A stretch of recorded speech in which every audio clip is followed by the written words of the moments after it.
Assalamualaikum warahmatullahi wabarakatuh.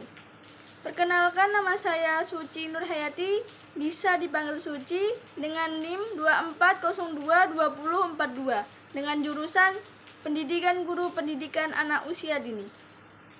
Baiklah, di sini saya akan mempresentasikan dari dua video. Yang pertama tentang sistem komputer dan pengantar pemrograman pokok-pokok, dan dari video kedua tentang pengantar program komputer dan algoritma program.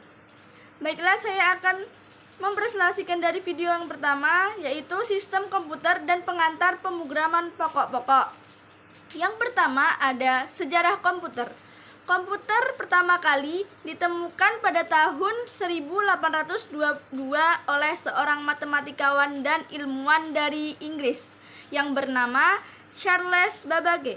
Nah, dari awal penemuannya, sebetulnya banyak ilmuwan lain yang ikut berkontribusi dalam sejarah komputer, seperti Alan Turing dan Lovelage. Beberapa ahli mendefinisikan komputer. Yang pertama, Robert H. Blismer. Yang kedua, Donald H. Sanders. Yang ketiga, William Sawyer.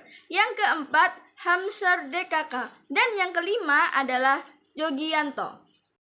Selanjutnya ada fungsional komputer saat ini. Yang pertama, komputer menjadi alat bantu administrasi. Yang kedua, komputer menjadi alat bantu komunikasi. Yang ketiga, komputer menjadi bantu multimedia. Yang keempat, komputer menjadi alat bantu pengendali sistem industri. Yang kelima, komputer menjadi alat bantu produksi entertain. Yang keenam, komputer menjadi alat bantu periksa kesehatan. Dan yang ketujuh, komputer menjadi alat bantu kendali perang. Sistem komputer ada hardware, software, brainware, bagian komputer, dan foto.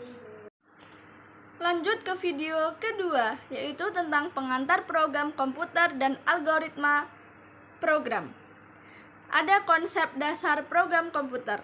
Bahasa pemrograman komputer adalah instruksi standar untuk memerintah komputer. Ada juga kelompok bahasa pemrograman. Ada object-oriented language, ada high-level language, ada mid-level language, dan ada low-level language. Ada juga proses pembuatan program. Proses pembuatan program yaitu user atau programmer menulis kode sumber pada text editor, misalnya Notepad, kemudian mengubahnya menjadi bahasa yang bisa dieksekusi oleh CPU.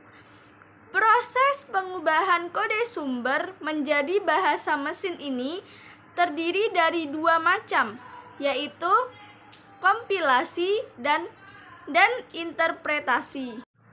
Selanjutnya ada bahasa pemrograman yang umum terbagi menjadi dua, yaitu ada imperatif dan yang kedua ada deklaratif. Ada juga logika manusia berpikir seperti program.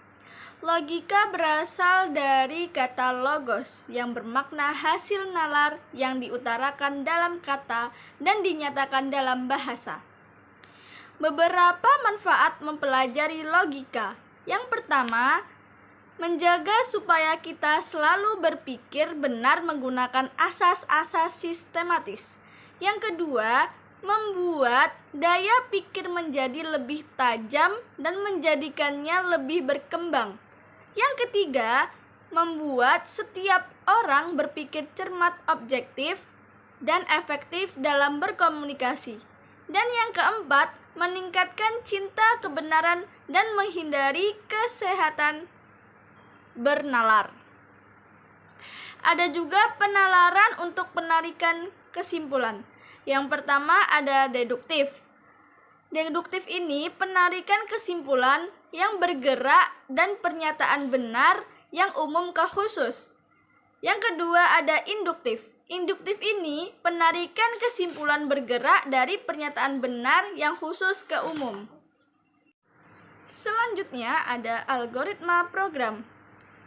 Menurut sejarah, kata algoritma berasal dari nama penulis buku Arab yang terkenal, yaitu Abu Ja'far Muhammad Ibnu Musa Al-Khawarizmi. Ada juga model penyusunan algoritma. Yang pertama dengan bahasa semu atau pseudocode. Yang kedua ada dengan diagram alur atau flowchart.